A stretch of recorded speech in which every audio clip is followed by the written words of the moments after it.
এই, আপনি রসগোল্লাকে কি উল্টাপাল্টা বুঝাচ্ছেন? রাগী কণ্ঠে। রসগোল্লা মানে? অবাক হয়ে। তা আপনাকে বুঝতে হবে না। রসগোল্লা চলো, খাবে। অরুমিতার যাওয়ার দিকে তাকায়ে হেসে ওঠে ধ্রুব। উফ, একেবারে ধানি লঙ্কা হয়ে গেছে। মন তো চায় চাবায় চুবাই খেয়ে ফেলি, কিন্তু না, এখন ঝাল না, এখন খাবার খাইতে লাগবে। যায় দেখি শাশুড়ি আমা কি রান্না করেছে। ধ্রুবকে দেখেই অরুমিতার মা আরও একটা প্লেট এনে টেবিলে রাখে। তা দেখে অরুমিতা স্বস্তির নিঃশ্বাস ফেলে। সে ভেবেছিল তার মা হয়তো উল্টাপাল্টা কিছু বলবে, কিন্তু তার ধারণাকেই সঠিক প্রমাণ করে দিয়ে তার মা বলে ওঠে, তো বাবা, ডিভোর্স পেপার রেডি করিয়ে সাথে করে নিয়ে এসেছো নাকি? ধ্রুব কেবল এক লোকমা মুখে তুলেছিল। শাশুড়ি এর এমন বাক্যে ধ্রুবের খাওয়া বন্ধ হয়ে যায়। অরুমিতার পেট মোচড় দিয়ে ওঠে। না জানি লোকটা কি বলে বসে, আল্লাহ মালুম। আজকাল লোকটার মুখের ওপর কন্ট্রোল নাই। মুখ দিয়ে মানুষ মারে ফেলার মতো হচ্ছে। মনে মনে, ভালো করেছো বাবা, তাড়াতাড়ি নিয়ে এসেছো। এখন শান্তিমতো মেয়েকে অন্য জায়গায় বিয়ে দিতে পারবো। খুব ভালো পরিবার থেকে সম্বন্ধ এসেছে। হেসে হেসে, থামো আমার মা জননী, আইটেম বোম ফুটলে সামলাতে পারবা না। অযথা বাঘের মুখে ঘোরাঘুরি কোন সুখে করছো তুমি? ঢোক গিলে মনে মনে। আমি থাকতে জীবিত অবস্থায় কেন, মৃত অবস্থাতেও আপনার মেয়ে আর কারো হতে পারবে না। মরে গেলেও দরকার পড়লে তার কবরের পাশে আমার কবর থাকবে, তবু অন্য কারো নাম তার সাথে জুড়বে না। অরুমিতা তার মা দুজনেই অবাক নয়নে তাকায়, কিন্তু ধ্রুবের লাল হয়ে ওঠা কান স্পষ্ট অরুমিতাকে বুঝায় দেয়, ডিভোর্স আর অন্য ছেলের কথা তার ঠিক পছন্দ হয়নি। ওকে এখান থেকে বের করতে হবে, না হলে আজ যে অরুমিতার ওপর দিয়ে ঝড় যাবে তা বেশ বুঝতে পারছে সে। খাওয়া দাওয়া শেষ করে অরুমিতা নিজের রুমে চলে যায়। ও সায়েদকে তার মা তার সাথে নিয়ে যায়। এদিকে অরুমিতার মা সব পরিষ্কার করছে। অরুমিতা ভেবেছিল ধ্রুব চলে গেছে, কিন্তু তার ধারণাকে সম্পূর্ণ ভুল প্রমাণ করে অরুমিতার রুমে ঢুকতেই ধ্রুব তাকে ধাক্কা দিয়ে ভেতরে ঢুকিয়ে দরজা লাগিয়ে দেয়। বেশি পাখা গজিয়ে গেছে, তাই না বউ? অরুমিতার দিকে এগুতে এগুতে ধ্রুব কথাগুলো বলে ওঠে। এদিকে অরুমিতা ভয়ের চোটে খালি পিছিয়ে যাচ্ছে। কই পালাবে তুমি? ডিভোর্স দিবা না আমাকে? তাহলে কই যাও? খুব তো সাহস আমাকে ডিভোর্স দেওয়ার। তাহলে এখন দেও আমাকে ডিভোর্স। দেখুন, দূরে সরুন। কেন? আমার বউ, আমার ইচ্ছা।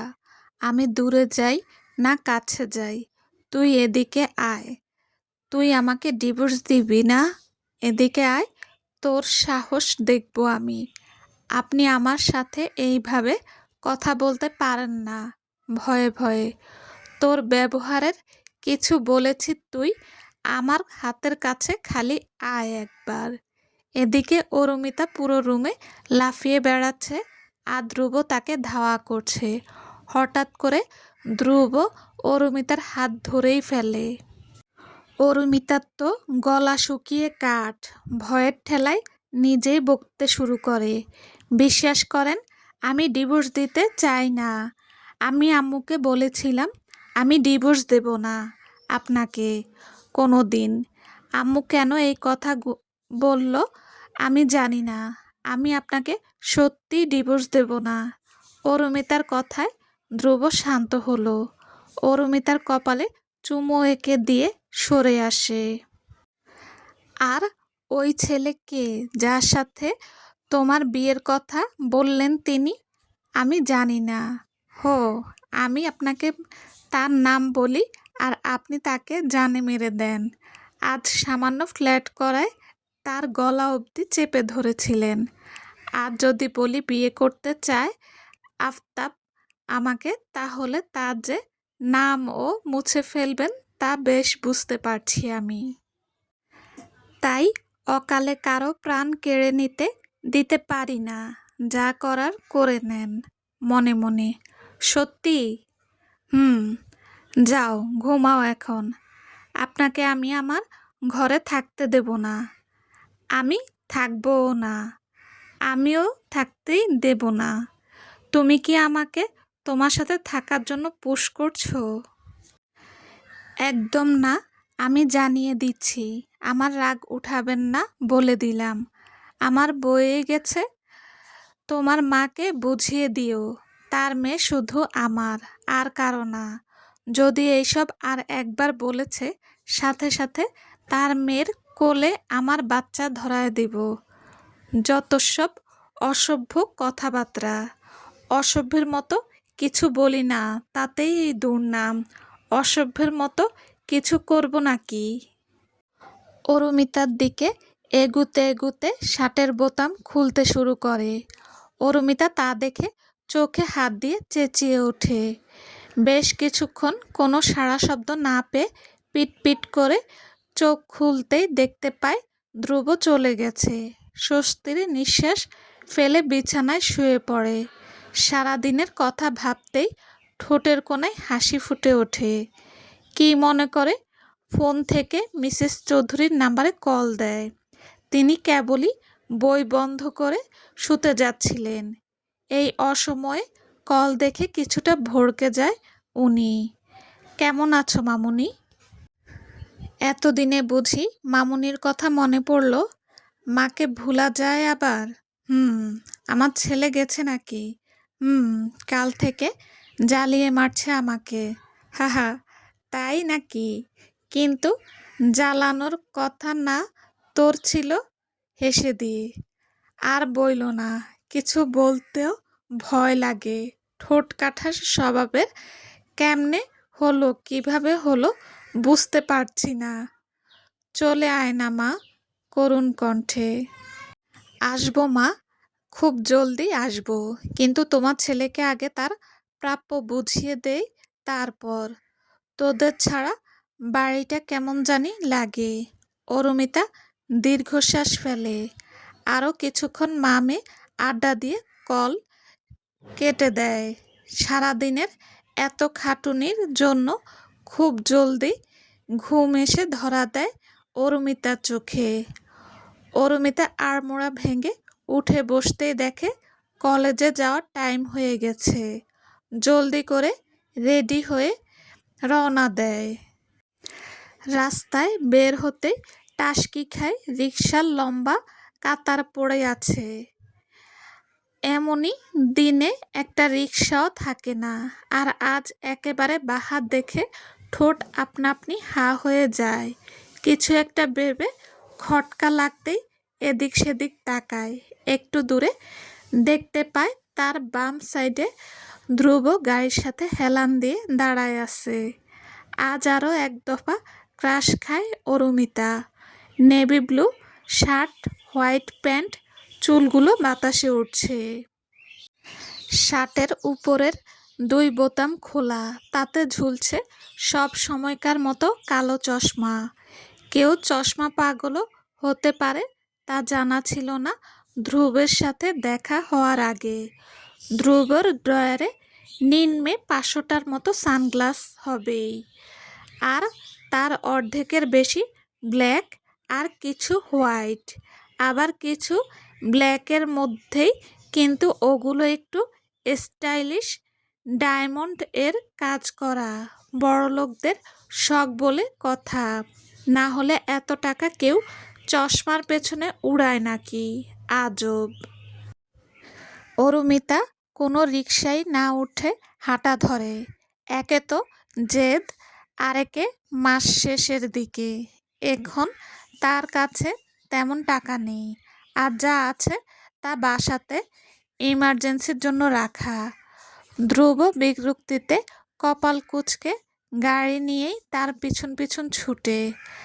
গাড়িতে ওঠো, আমার পা আছে, আমি জানি তোর পা আছে, আর সে পা নিয়েই উঠবি তুই এখন। পারবো না। দেখো মেয়ে, জেদ করলে কিন্তু উঠায় নিয়ে আসবো। উঠান, আমিও চেঁচাবো। আর তাতে আমি ভয় পাই? এরা আমার কি করবে শুনি? বেশি কিছু না, সবাই আপনাকে ঘিরে অটোগ্রাফ পিকের লাইন লাগাবে। তুমি আস্ত একটা বদের হাড্ডি, আর আপনি অসভ্য। ধ্রুব সাথে সাথে হর্ন বাজাতে শুরু করে। অরুমিতা অবাক হয়ে চেঁচিয়ে ওঠে, আরে আরে, করছেনটা কি? না উঠলে এভাবেই বাঁচতে থাকবে। উফ, অসহ্যকর আপনি। আমি সেটা জানি। ওঠো। অরুমিতা আর কি করবে, উঠে বসলো। ধ্রুব হালকা টেডি স্মাইল দিয়ে সেও চালাতে শুরু করলো। প্রথম ক্লাস শেষ হতেই আফতাব সহ আরও কিছু সিনিয়ররা ক্লাসে প্রবেশ করে। সবাইকে দেখে অরুমিতারা একটু নড়ে চড়ে বসে। আফতাব অরুমিতার দিকে তাকিয়ে হালকা হেসে বলতে শুরু করে, 2 সপ্তাহ পরে আমাদের যে বনভোজন অনুষ্ঠিত হতে চলেছিল সেটা কিছু কারণবশত কালকে আয়োজন করা হয়েছে। আপনাদের অসুবিধার জন্য দুঃখিত, কিন্তু সুখবর হলো আমাদের প্রিন্সিপাল নিজ খরচে সবাইকে নিয়ে এই বনভোজনে যাবেন। তাই সবাই এই সফরে আমাদের সাথী হবেন বলে অনুরোধ রইল। আর ফার্স্ট ইয়ারদের এটা খুবই আবশ্যক, কারণ তাদের পরীক্ষার প্র্যাকটিক্যালের সাথে জড়িত হবে বলে জানিয়েছেন প্রিন্সিপাল স্যার। আফতাব কথাটা বললেই সেখান থেকে চলে যায়। এদিকে সবাই বেশ উৎসুক হয়ে উঠে। হাজার হোক, ফ্রিতে ভ্রমণ, ব্যাপারটা ইন্টারেস্টিং। এদিকে অরুমিতা ও খুশি হলো, কারণ সে 2 দিন ধ্রুবের থেকে দূরে থেকে তাকে জব্দ করতে পারবে ভেবে। কিন্তু অরুমিতা এটা জানলো না এই সমস্ত পরিকল্পনা ধ্রুবেরই করা। সে নিজ খরচে সবাইকে ভ্রমণ করাচ্ছে। আর এর পেছনে আরও একটা কারণ আছে, যা পরে জানা যাবে। এমনিতে তো আর ওই এত খরচ করবে না, তাই না? অরুমিতা ভাবল। তার সাথে ওসাইদকে নিয়ে গেলেও ভালো হয়, কারণ ওসাইদ তেমন একটা ঘোরাঘুরির সুযোগ পায় না, কারণ ভাই ভাবি দুজনেই জব করে, সেজন্য ওকে টাইম দিতে পারে না। কিন্তু এক্সট্রা কাউকে নিয়ে গেলে যেতে কি পারমিশন পাবে ভেবে সে ছুটল আফতাবের কাছে, কারণ বনভোজনের সমস্ত দায়িত্ব এসে পড়েছে আফতাবের কাঁধে। আফতাবের কাছে এসে দাঁড়াতেই সে দেখে আফতাব তার ফ্রেন্ডদের সাথে কিছু নিয়ে আলোচনা করছে। তাকে দেখতেই তার সব ফ্রেন্ডরা গলা পরিষ্কার করে আমাকে দেখার জন্য ইঙ্গিত প্রদান করলো। আরে অরুমিতা, তুমি আজ নিজ থেকে আমার কাছে কোনো প্রয়োজন? হালকা হেসে। হ্যাঁ, না মানে আসলে হয়েছে কি, আমাদের তো প্রিন্সিপাল স্যার নিয়ে যাবেন, তো বলছিলাম আমার সাথে কি বাহিরের একজন নিতে পারি? এটা বলার জন্য এসেছিলে আশাহত হয়ে? হ্যাঁ। আচ্ছা, তুমি চিন্তা করো না, আমি সেটা দেখে নেব। কিন্তু তুমি কাকে নিয়ে যেতে চাচ্ছ? না মানে জানানোর জন্য আর কি। আমার ভাইয়ের ছেলেকে, 3 বছর বয়স। ও আচ্ছা, আমি দেখে নেব। অরুমিতা উচ্ছ্বাসিত হয়ে আফতাবকে ধন্যবাদ দিয়ে সেখান থেকে খুশি মনে চলে যায়। আর অরুমিতার হাসি দেখে আফতাব যেন প্রশান্তি পেল। মেয়েটা কি জানে তার এই হাসি মাখা মুখখানা ঠিক কতটা মায়াবী, কতটা স্নিগ্ধ লাগে যখন তার ঠোঁটের কোণায় হাসি ফুটে ওঠে বিড়বিড় করে। পরের দিন ভোর 6টাতেই ওসাইদকে রেখে বেরিয়ে পড়ল অরুমিতা। ওসাইদকে নিয়ে নাকি তার মা আজকে তার নানু বাসায় যাবে, তাই অরুমিতাও আর জোর করেনি। তাই তাকে রেখে বেরিয়ে গেল অরুমিতা। তার যাওয়ার দিকে তাকায়ে দূর থেকেই হাসলো ধ্রুব। একটু দূর যেতেই অরুমিতা রিকশাও পেয়ে গেল। অরুমিতা ভেবেছিল রিকশা এত জলদি পাবে না, কিন্তু পেয়ে খুশি মনে উঠে পড়ল। কিছুক্ষণের মাঝেই তারা পৌঁছে গেল কলেজের সামনে। কলেজ গেটেই দাঁড়ায় আছে বাস। অরুমিতা নিজেদের ক্লাসের জন্য রাখা বাসে উঠে পড়ে। একটু দেরি হওয়ায় সামনের সিট দুইটা ফাঁকা। হয়তো সামনে কেউ বসতে চায় না বলেই ধারণা করলো, কিন্তু সে জানে না তার ধারণা সম্পূর্ণ ভুল। কারণ এই সিট আফতাবই রেখেছিল তাদের সাথে যাবে বলে। কিন্তু আফতাব অরুমিতা দুজনকেই অবাক করে দিয়ে অরুমিতার পাশের সিটে ধ্রুব এসে বসে পড়ে। অরুমিতা আফতাব দুজনেই শকড, আর ধ্রুবর চোখে চশমা দিয়ে রক করছে। আপনি কে? আর স্টুডেন্ট বাসে কি করছেন? আমাকে না চেনার কারণ নাই, আপনাদের প্রিন্সিপালের গেস্ট আমি। সে বাস আলাদা, আমি যেখানে ইচ্ছা সেখানে বসতে পারি। সব কিছুর একটা নিয়ম আছে, নিয়ম পালন করা সাধারণ মানুষের কাজ, আর নিয়ম ভাঙা একজন ডিরেক্টরের কাজ। আমি নিয়ম মানি না, নিয়ম তৈরি করি। সো নিজের সিটে বসে পড়ো। দেখুন, তোমার এই ফেস দেখার বর্তমানে বিন্দুমাত্র ইচ্ছা নেই আমার। আপনি চিনেন আমি কে? কেন তুমি চিনো না? অরুমিতা এতক্ষণ সিরিয়াস হয়ে দুজনার কথোপকথন গিলছিল। হঠাৎ করে যে ধ্রুব এমন উত্তর দেবে তার জানা ছিল না। তার মনে হলো সে কিছুক্ষণের জন্য চা পাতার অ্যাড দেখল। এদিকে আফতাব আর ধ্রুবের ঝগড়ার জন্য একজন স্টুডেন্ট প্রিন্সিপালকে ডেকে আনে। ধ্রুবকে দেখে তিনি হালকা হাসলেন। Young boy, any problem? ধ্রুবকে উদ্দেশ্য করে। আমি এখানে বসতে চাই, আর সেজন্য আপনার স্টুডেন্ট আমার সাথে বেয়াদবি করছে। এটা কেমন আচরণ আফতাব? আমি তোমার কাছে এটা আশা করিনি। কিন্তু স্যার, নো মোর ডিসকাশন। যে যা সিটে বসে পড়ো। আর মিস্টার ধ্রুব, আপনার কোনো অসুবিধা হলে আমাকে জানাবেন। আর আফতাব, ওনার খেয়াল রাখার দায়িত্ব তোমাকে দিলাম। এবার আমাকে যেন নিরাশ করো না তুমি। আফতাব ইচ্ছা না থাকার সত্ত্বেও হ্যাঁ বলে ফাঁকা সিটে বসে পড়ে।